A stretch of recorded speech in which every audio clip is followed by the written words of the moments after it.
Rakyat Sabah sokong di SSE karena kita melihat, rakyat Sabah melihat Datuk Syafiee Apdal seorang pemimpin yang berjiwa rakyat, yang mempunyai kemampuan dan daya pikir yang tinggi untuk memastikan Sabah ditadbir urus dengan baik oleh masyarakat sendiri tanpa campur tangan daripada luar. Kalau orang Sabah takbir urus negeri kita, tapi dicampur tangan daripada Malaya, ini bukan sesuatu yang baik. Tapi Syafiee Apdal memikirkan dan boleh membuat keputusan yang mutlak tanpa campur tangan daripada luar. Jadi orang Malaya pun tak boleh berani buat keputusan. Contohnya baru-baru ini parti-parti Malaya yang mau bertanding dalam Warisan Plus. Jadi di situ kita nampak perbezaannya. PKR terpaksa merayu kepada Syafiee Apdal untuk mendapatkan beberapa kursi macam PKR, DAP dan Amanah. Terpaksa merayu meminta keputusan daripada Syafiee Apdal untuk memastikan berapa kursi yang mereka boleh tanding. Bukan macam di Pakatan Nasional, orang Sabah merayu kepada KL untuk memutuskan siapa yang layak bertanding, berapa kursi boleh dapat. Ini tidak. Kita yang putuskan. Siapa yang bagi keputusan adalah Syafiee Apdal. Artinya kita mempunyai kuasa yang mutlak. Dan itulah sebabnya rakyat Sabah tahu bahwa Syafiee Apdal ini mempunyai wawasan yang sangat bijak, berpikiran jauh. Semua keputusan daripada KL ditentukan oleh Sabah, bukannya KL yang menentukan. Begitulah tuntutan-tuntutan yang kita akan buat, NE 63 dan sebagainya. Kita sudah berjaya menuntut 17 perkara, tinggal ada beberapa perkara lagi.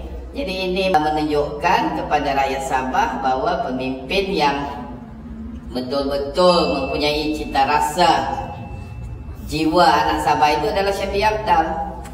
Dia melihat dan sentiasa menjalankan amanah yang telah diamanahkan oleh Allahyarham Tun Mustafa. Dia katanya, takbirlah Sabah ini oleh anak-anak orang Sabah, jangan ditakbir oleh orang luar ataupun parti luar. Itu jelas. Pasal itulah rakyat Sabah mau Datuk Seri Syafiee Apdal ini meneruskan perjuangannya sebagai Ketua Menteri untuk meneruskan agenda-agenda yang belum terlaksana sepanjang kerajaan warisan pemerintah Sabah. Beliau ni memang kita tahu berpengalaman dalam bidang politik. Syafiee Apdal ini dulu pernah jadi Menteri Kemajuan Luar Bandar, dan masa itulah beliau memang bertanggungjawab kepada kemajuan luar bandar, terutamanya di Sabah. Tapi pada masa itu UMNO dan ketua-ketua bahagian ataupun ahli-ahli parlimen UMNO juga merujuk dengan Datuk Syafiee Apdal.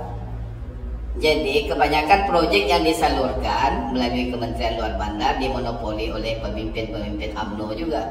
Jadi jangan salahkan Syafiee Apdal seorang.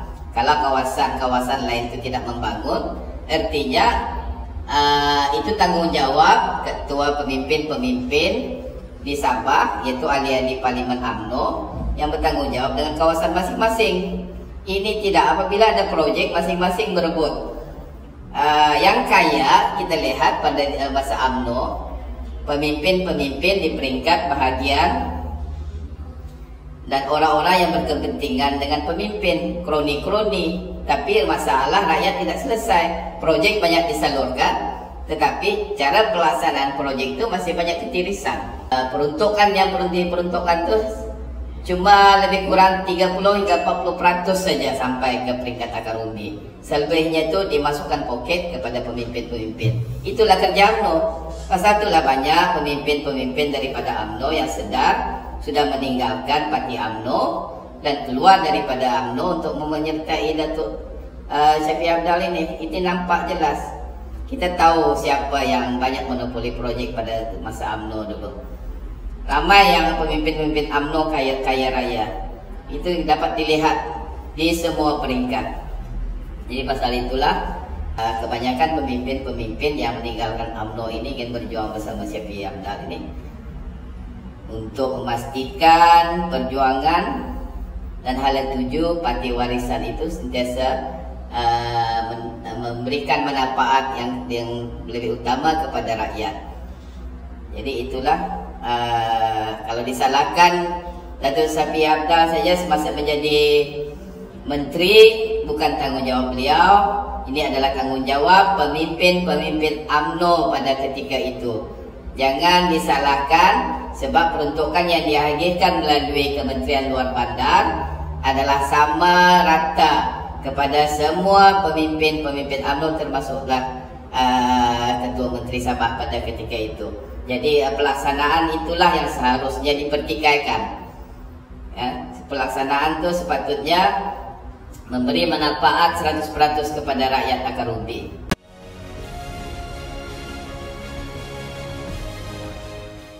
PTI dikatakan dibawa masuk oleh Datuk Syafiee Apdal dalam masa 2 tahun memerintah. Jadi PTI ini tidak ada rekod lah daripada semenjak kerajaan warisan memerintah negeri Sabah. Tidak ada rekod yang mengatakan rekod PTI banyak masuk ke Sabah. Tapi penangkapan-penangkapan tentang PTI ini memang sentiasa berlaku. Kita maklum bahawa setiap rumah-rumah merah ataupun pusat tahanan sementara sentiasa penuh sesak. Ini menunjukkan bahawa kerajaan negeri Sabah sentiasa mengambil serius tentang kemasukan PTI ke Sabah. Jadi sentiasa ada tangkapan dan rumah-rumah merah pusat tahanan sementara sentiasa penuh. Apabila kita lihat pusat tahanan sementara penuh, tanggungjawab kerajaan negeri telah terlaksana. Tuduhan mengatakan Datuk Seri Syafiee Apdal ini membawa masuk PTI adalah satu tuduhan yang tidak berasas. Kalau kita lihat rekod sepanjang 57 tahun UMNO dan Kerajaan Barisan Nasional memerintah negeri Sabah, kita dapati peningkatan yang amat luar biasa. Kedatangan dan penghijrahan pendatang tanpa izin ini telah direkodkan dan menunjukkan 1.2 juta kehadiran rakyat-rakyat asing di Sabah. Warisan setakat 26 bulan belum ada menunjukkan rekod yang begitu tinggi. Jadi sama-sama kita fikirkan siapa yang ternak dan membela PTI, adakah kerajaan warisan ataupun kerajaan UMNO BN. Kerajaan warisan akan memastikan rakyat-rakyat ataupun penduduk masyarakat yang tidak mempunyai kediaman dan penempatan yang selesa. Contoh paling jelas bahawa pemberian gerang-gerang tanah di seluruh pelosok negeri Sabah untuk tujuan memastikan rakyat mempunyai tanah dan hak milik yang sah untuk membina penempatan atau rumah sendiri. Perancangan telah dibuat untuk memastikan kawasan-kawasan bandar yang terlibat dengan kawasan setinggan supaya ada penempatan-penempatan untuk disediakan kediaman yang selesa supaya keadaan penempatan setinggan dapat dikurangkan. Kita faham masalah setinggan ini terutama di kawasan bandar-bandar banyak memberi masalah kepada pihak berkuasa tempatan. Sebab itulah dikenal pasti untuk menyediakan kediaman-kediaman yang selesa, dan tidak semestinya setinggan-setinggan itu mana yang tidak berdokumen itu akan diberi keutamaan kepada penduduk dan masyarakat setempat. Dan kita pastikan rakyat-rakyat dan masyarakat yang daib, yang mempunyai dokumen sah, rakyat kita sendiri yang tidak mempunyai penempatan, yang tidak mempunyai rumah, untuk diberi kemudahan selesa. Dalam masa 2 tahun, mana mungkin kita dapat melaksanakan semua janji itu. Inilah apabila masalah berlakunya perampasan atau perebutan kuasa melalui pintu belakang, masalah-masalah ini telah timbul dan mengganggu gugat perancangan yang telah dilaksanakan oleh kerajaan warisan. Bila berlaku rampasan kuasa dan tidak ada cara lain, pembubaran terpaksa dilakukan. Ini sesuatu yang di luar jangkaan kita. Apabila berlaku pembubaran Dewan Undangan Negeri, semua perancangan tidak dapat dilaksanakan kerana kita memberi laluan kepada rakyat untuk memilih kerajaan yang mereka mahu. Dan Syafiee Apdal ini seorang yang berani, bukannya macam pemimpin-pemimpin UMNO, pemimpin-pemimpin daripada Semenanjung yang cuma berani merampas kuasa melalui pintu belakang, membeli wakil rakyat dan sebagainya, menjanjikan yang tidak masuk akal kepada wakil rakyat, hanya memikirkan kepentingan dia orang. Akhirnya Syafiee Apdal memberi ruang kepada rakyat supaya rakyat memilih sendiri. Biar rakyat yang tentukan pentadbiran kerajaan negeri Sabah, bukannya Musa Aman ataupun orang daripada Semenanjung yang tentukan kepimpinan negeri Sabah.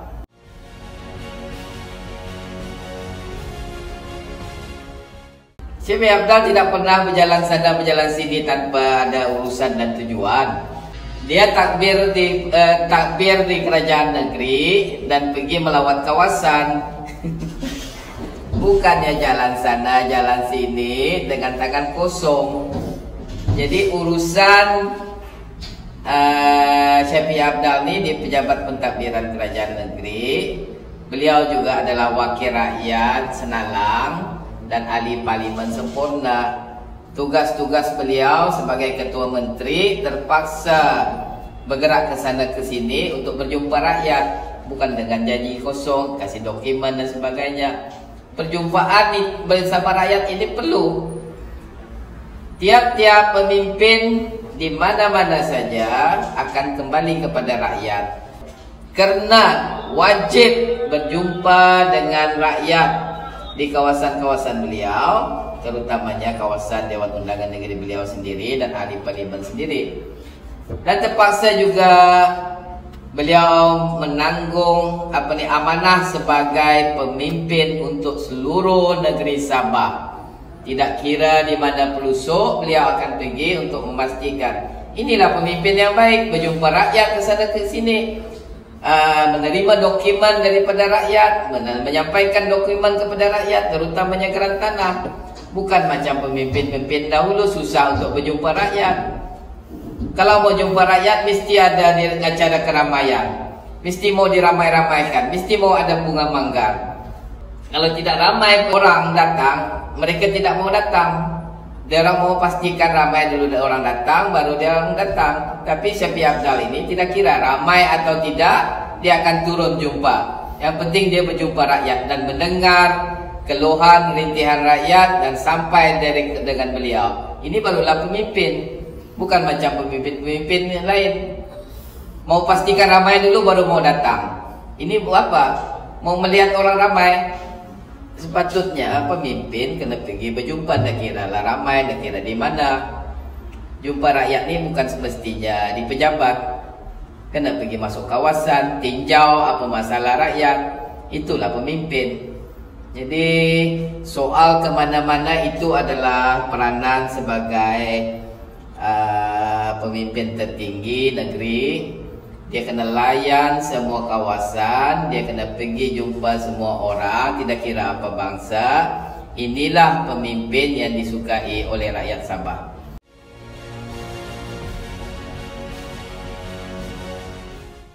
Ini gila jawatan, gila kuasa ini. Semua pemimpin UMNO pun mau gila kuasa. Dalam politik ini yang jelasnya kuasa dengan jawatan ini ada dua perkara yang berbeza. Jawatan ini di mana-mana pun kita boleh dapat.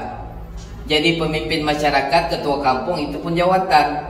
Jadi pengurusi belia itu pun jawatan. Jadi ketua keluarga itu lagi penting jawatan.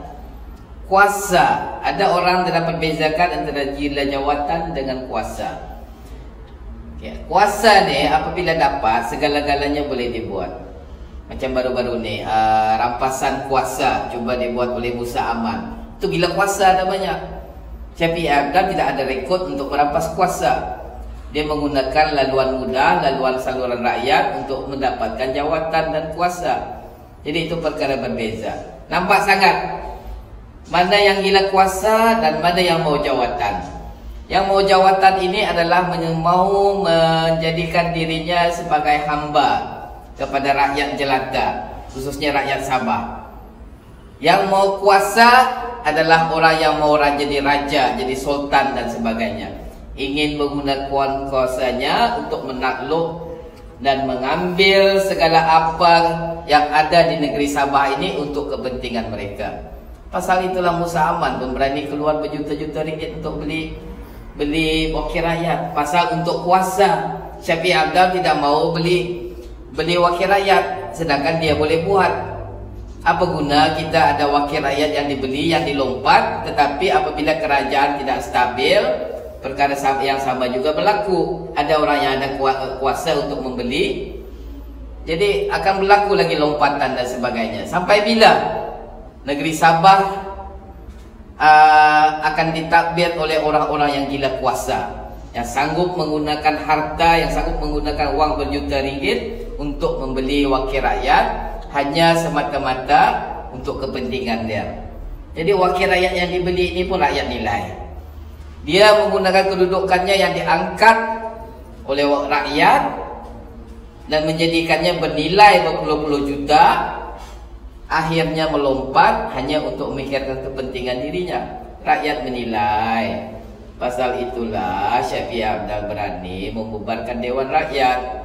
Rakyat menilai, dan inilah masanya rakyat tahu siapa wakil rakyat yang ada maruah, yang mempunyai amanah, yang mempunyai tanggung jawab yang tinggi, dan dibandingkan dengan wakil rakyat yang sanggup menjual harga diri. Jijik katanya, menjual harga diri kepada orang-orang tertentu hanya untuk memikirkan dan mementingkan kepentingan diri. Dia pikir rakyat bodoh, dia pikir rakyat ni mudah. Dia ingat ini orang kampung ini senang. Susah orang kampung ini membuang undi untuk memilih dia. Tiba-tiba bila diangkat jadi wakil rakyat, dia dapat duit berjuta-juta ringgit, dia lupa sama rakyat. Nah, ini kalilah pilihan raya ini rakyat hukum dia. Dia rasalah ini kali.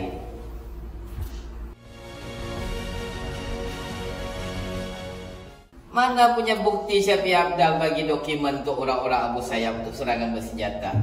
Kalau ada bukti, bawa ke mahkamah, masuk dalam mahkamah, tunjukkan bukti-bukti itu, dakwa. Ini cakap dia suka-suka. Kalau orang yang bercakap ini berani tampilkan diri dengan bukti, kononnya Syafi'i Abdal bagi dokumen kepada orang-orang Abu Sayyaf bagi senjata. Kalau akta SA masih wujud, kalau orang ini berani, saya yakin dan percaya malam ni juga dia akan ditangkap masuk ISA. Ini tidak. Orang yang bercakap ini pun kita tidak tahu. Suara saja. Menuduh Syafi'i Abdal memberikan dokumen kepada Abu Sayyaf, itu satu tuduhan yang liar dan tidak berasas. Buktikan, jangan cakap. Kalau ada bukti, buat laporan polis. Kita negara, negeri yang ada undang-undang dan ada agensi-agensi yang akan memantau. Kalau laporan sudah dibuat, saya yakin dan percaya Kementerian Dalam Negeri ambil tindakan dan hukum orang yang bertanggung jawab menjual dokumen-dokumen kerakyatan kepada orang asing dengan tujuan untuk kepentingan diri. Kita hukum. Kalau betul kita hukum, buktikan. Itu lebih penting. Jangan membuat tuduhan liar. Dan kita kalau tahu orang yang bercakap ni, kita akan buat laporan polis dan suruh polis mengambil siasatan dan mengambil tindakan.